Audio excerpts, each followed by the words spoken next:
Northaug et Boissonhagen sont roue dans roue également. Maintenant, c'est tout le travail progressif du placement jusqu'au virage. On est à moins de 5 km de l'arrivée, jusqu'au fameux virage.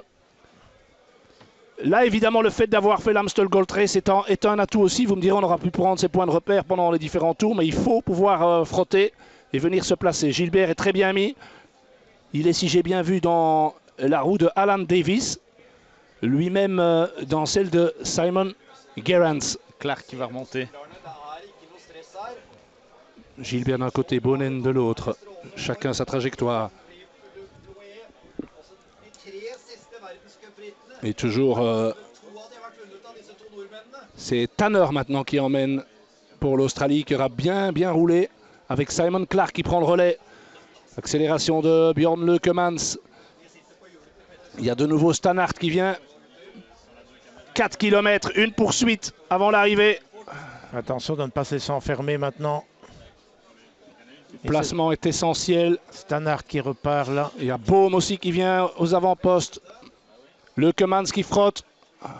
Roulands qui met Bonnen bien vers l'avant. Ça c'est... Oh là là.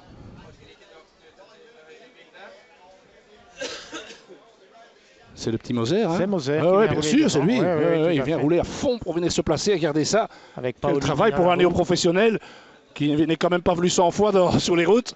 Il apprend vite. Hein. C'est génétique. Oui, Paolini et Nibali dans la roue. Gros travail des Italiens. Ça va très vite. Il va falloir rentrer dans le virage comme un départ de cyclocross en fait. Oui, c'est vrai. C'est vraiment ça. Oui, c'est le Molenberg hein, au début de saison. Oui, tout à fait.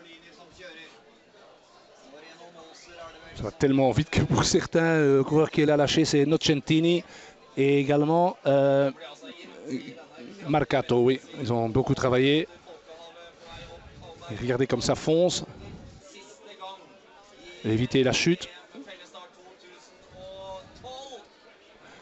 Et maintenant, messieurs les champions, c'est à vous de jouer. Le spectacle commence. Bonnen est admirablement placé dans la roue de Roulands. Gilbert en 10e position. Et donc Moser en 2e position dans la roue de Paolini. Paolini, Moser, Roulands, Bonnen.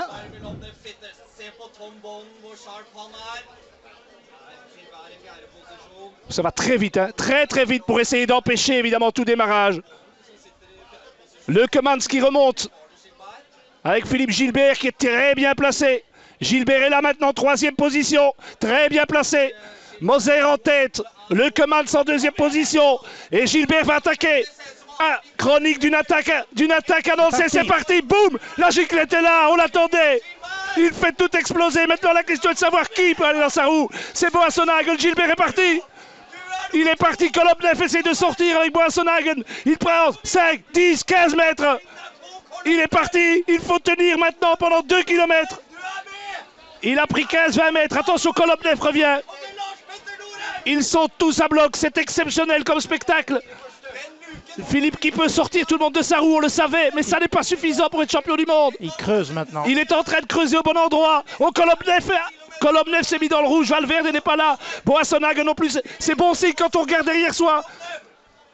On savait qu'il allait attaquer, est-il capable de tenir maintenant Philippe?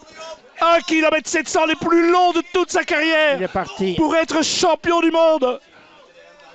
Comme l'a fait Claudie Criquillon en 84 à Montjuic. Il a creusé ses 100 mètres. C'est un exploit. Seule Marianne Vos a réussi ça chez les dames. Oh, je pense qu'il va le faire. Je pense qu'il va le faire. Ils sont tous cuits. Il reste ce diable de Kolobnev. Mais il est toujours 2e Kolobnev. Donc il n'y a pas de problème. Go Phil. C'est ce qu'a marqué sur la route. Il a rendez-vous avec son destin. Il est au sommet. Il lui reste maintenant 1300 mètres. 1300 mètres. Mais ça va descendre. C'est long. C'est long et c'est court à la fois. Ah, on vous parle toujours du passé et des autres, mais le passé, la seule chose qui est sûre avec le passé, c'est que ça n'est que de la nostalgie. Et Valverde sort. Le futur, ça n'est que mystère. Mais le présent est un don qui s'offre à lui. Hésitation, Valverde qui n'a pas pu le suivre avec Kolobnev. Et c'est Northaug qui est là, c'est même pas Boissonhagen. Il est champion.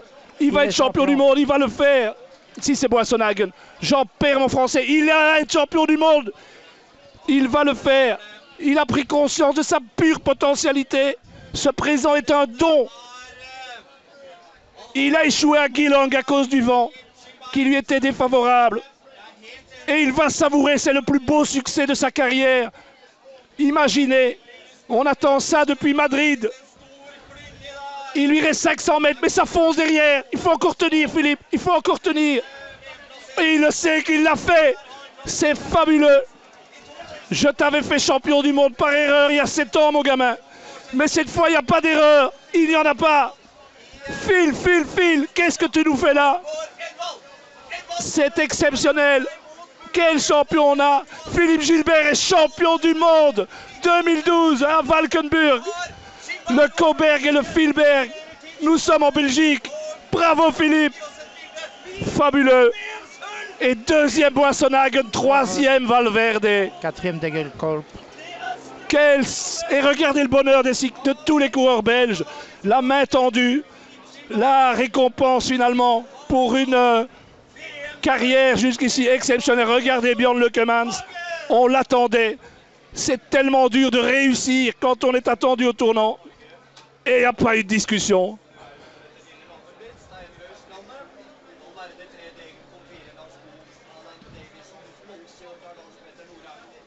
Je vous disais, c'était le fil rouge de cette course. Un fil noir, jaune, rouge, devenu un fil arc-en-ciel. Un des plus grands moments du sport belge. Félicité par Roelants maintenant. En fait, si on résume, il a placé le démarrage exactement au moment. Il n'a pas plié. Kolobnev a sans doute offert la plus grande résistance, mais on ne s'est pas entendu derrière. Et je pense que tous les 3 coureurs qui ont réagi